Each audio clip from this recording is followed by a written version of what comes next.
भारत ने हमेशा शांति की बात की, लेकिन जवाब में मिला बारूद, बंदूक और आतंक। कभी संसद पर हमला तो कभी मुंबई की सड़कों पर गोलियां, कभी जवानों को सोते हुए मार देना तो कभी तीर्थयात्रियों पर गोलियां चलाना। ये उस दुश्मनी की मिसालें थी जिसे पाकिस्तान ने हर बार नई शक्ल में जिंदा रखा, लेकिन भारत झुका नहीं। हर शहीद की कुर्बानी का जवाब दिया, सर्जिकल स्ट्राइक से लेकर एयर स्ट्राइक तक। ये वीडियो उन घटनाओं की कहानी है जो इतिहास में दर्ज है, नफरत की साजिशें और भारत की मजबूत प्रतिक्रिया। साल था 1947। भारत ने आजादी पाई थी, लेकिन उपमहाद्वीप को एक बहुत भारी कीमत चुकानी पड़ी। देश का बंटवारा हुआ, लाखों लोग का पलायन और हजारों निर्दोषों का खून बहा। लेकिन इस पूरे हलचल में एक और आग सुलग रही थी, जम्मू और कश्मीर का सवाल। भारत और पाकिस्तान दोनों की नजर इस सियासत पर थी। 22 अक्टूबर 1947 को पाकिस्तान ने ऑपरेशन गुलमार्ग नाम से एक गुप्त सैन्य कार्रवाई शुरू की।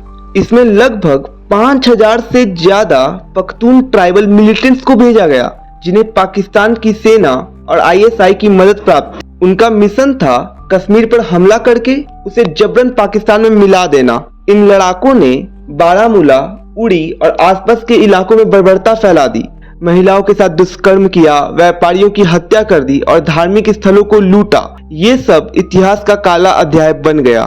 हमले से घबराकर महाराजा हरि सिंह ने भारत सरकार से सैन्य मदद मांगी। भारत ने स्पष्ट किया, सैन्य सहायता तभी दी जा सकती है जब जम्मू कश्मीर भारत का आधिकारिक हिस्सा बने। इसके बाद 26 अक्टूबर 1947 को महाराजा हरि सिंह ने इंस्ट्रूमेंट ऑफ एक्सेशन पर दस्तखत कर दिया। कश्मीर अब कानूनी रूप से भारत का हिस्सा बन चुका था। 1947 के अंत से 1948 तक भारत और पाकिस्तान की सेनाओं के बीच भीषण युद्ध हुआ। भारतीय सेना ने श्रीनगर, बारामूला और उड़ी को सुरक्षित किया और हमलावरों को पीछे खदेड़ दिया। जनवरी 1948 में भारत ने इस मुद्दे को UNSC में ले गया। UN ने युद्ध विराम की सिफारिश की और 1 जनवरी 1949 को संघर्ष विराम लागू हुआ। नतीजा ये हुआ कि कश्मीर 2 हिस्सों में बट गया। एक हिस्सा भारत के नियंत्रण में रहा, जिसे हम जम्मू और कश्मीर कहते हैं, और दूसरा पाकिस्तान के कब्जे में चला गया, जिसे हम पाकिस्तान अधिकृत कश्मीर या POK के नाम से जानते हैं। ये युद्ध न सिर्फ एक भूभाग की लड़ाई थी, बल्कि भारत पाक रिश्तों में एक स्थायी दरार की शुरुआत थी। 1965 तक पाकिस्तान को विश्वास था कि भारत 1962 के चीन युद्ध के बाद सैन्य रूप से कमजोर हो चुका है। जनरल अयूब खान को यह भी गलतफहमी थी कि कश्मीर भारत से नाखुश है और थोड़ी सी चिंगारी पूरे कश्मीर को भारत के खिलाफ खड़ा कर देगी। इसी सोच में उसने 2 गुप्त सैन्य योजनाएं बनाई। पहला ऑपरेशन जिब्राल्टर, जिसमें हजारों पाकिस्तानी सैनिकों को सिविलियन के भेष में कश्मीर भेजा गया। दूसरा ऑपरेशन ग्रैंड स्लैम, जिसका लक्ष्य था जम्मू के अखनूर ब्रिज पर कब्जा कर भारत को कश्मीर से काट देना। अगस्त 1965 में पाकिस्तान ने घुसपैठ शुरू किया। लगभग 26 इन्फिल्ट्रेशन टीमों को भेजा गया, पर कश्मीरी जनता ने न पाकिस्तान का साथ दिया और न विद्रोह किया। भारत ने इन घुसपैठियों को पकड़ना शुरू किया और उनके पास से पाकिस्तान सेना के दस्तावेज और ID बरामद हुई, जिससे साजिश बेनकाब हो गई।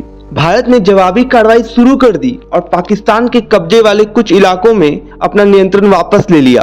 6 सितंबर 1965 को सुबह 3:30 बजे भारत ने पाकिस्तान पर निर्णायक हमला कर दिया। भारतीय सेना ने लाहौर के 3 प्रमुख रास्तों से प्रवेश किया, अमृतसर अटारी मार्ग, खेमकरन कसूर और फिरोजपुर हुसैनीवाला। भारत की 15वीं, 1वीं और 11वीं कोर ने युद्ध के कई मोर्चों पर बढ़त बनाई और 8 सितंबर को पाकिस्तान ने असल उत्तर सेक्टर में भारी टैंक हमला किया, जिसे भारतीय सेना की 4 गार्ड्स, 18 कैवलरी और 62 माउंटेन ब्रिगेड ने पीछे धकेला। इस जंग को कहा गया बैटल ऑफ असल उत्तर, जहां पाकिस्तान के लगभग 97 पैटर्न टैंक नष्ट किए गए। पाकिस्तान को लगा कि वह भारत को कश्मीर में मात दे सकता है, लेकिन भारत ने पश्चिम सीमा तक युद्ध फैला दिया। भारत ने हाजी पीर पास, तिथवाल और राजौरी जैसे सामरिक स्थानों पर कब्जा किया। भारत ने पंजाब और राजस्थान के कई इलाकों में पाकिस्तान की पोस्ट पर नियंत्रण कर लिया। इस युद्ध में भारत ने करीब 1920 वर्ग किलोमीटर क्षेत्र पर कब्जा किया था, जबकि पाकिस्तान सिर्फ 550 वर्ग किलोमीटर ही ले पाया। सोवियत संघ के प्रधानमंत्री एलेक्सी कोसिगिन की मध्यस्थता से 10 जनवरी 1966 को भारत और पाकिस्तान के बीच ताशकंद समझौता हुआ। समझौते के तहत दोनों पक्ष युद्ध पूर्व स्थिति पर लौटने के लिए तैयार हुए, पर भारतीय जनता असंतोष में थी क्योंकि भारत जीते हुए क्षेत्र लौटा रहा था। युद्ध के कुछ महीनों बाद भारत के प्रधानमंत्री लाल बहादुर शास्त्री की ताशकंद में ही रहस्यमय मृत्यु हो गई, जिसे आज तक लेकर सवाल उठते हैं। 1971 की शुरुआत में पाकिस्तान दो हिस्से में बटा हुआ था। पश्चिम पाकिस्तान, जिसे आज हम पाकिस्तान कहते हैं, और पूर्व पाकिस्तान, जिसे आज हम बांग्लादेश कहते हैं। पूर्व पाकिस्तान की आबादी ज्यादा थी, लेकिन सत्ता और अधिकार पश्चिम पाकिस्तान के पास था। मार्च 1971 में शेख मुजीबुर रहमान की पार्टी अवामी लीग ने पूर्वी पाकिस्तान में चुनाव जीता, लेकिन सत्ता सौंपने के बजाय जनरल याहिया खान और जुल्फिकार अली भुट्टो ने इसे अस्वीकार कर दिया और फिर शुरू हुआ पाकिस्तान का सबसे बर्बर ऑपरेशन सर्च लाइट। 25 मार्च 1971 की रात पाकिस्तान की सेना ने ढाका यूनिवर्सिटी, प्रेस और आम नागरिकों को निशाना बनाकर नरसंहार शुरू कर दिया। लगभग 30 लाख से अधिक बंगालियों की हत्या हुई, 4 लाख से ज्यादा महिलाओं के साथ बलात्कार हुआ और करीब 1 करोड़ शरणार्थी भारत की सीमा में घुस गए। पश्चिम बंगाल, असम, त्रिपुरा और बिहार तक। यह केवल एक मानवाधिकार संकट नहीं था, यह भारत की आर्थिक, सामाजिक और रणनीतिक सुरक्षा के लिए भी खतरा था। भारत की प्रधानमंत्री इंदिरा गांधी ने शांति का हर रास्ता आजमाया, लेकिन पाकिस्तान लगातार इनकार करता रहा। भारत ने मुक्ति वाहिनी, जो कि बांग्लादेशी स्वतंत्रता सेनानी थे, उन्हें प्रशिक्षित किया और हथियार देना शुरू किया, और इससे खुन्नस खाकर पाकिस्तान ने 3 दिसंबर 1971 को भारत के 11 एयरबेस पर हवाई हमला कर दिया, जिसमें श्रीनगर, अमृतसर, पठानकोट, आगरा, जोधपुर, जामनगर और अन्य ठिकाने थे।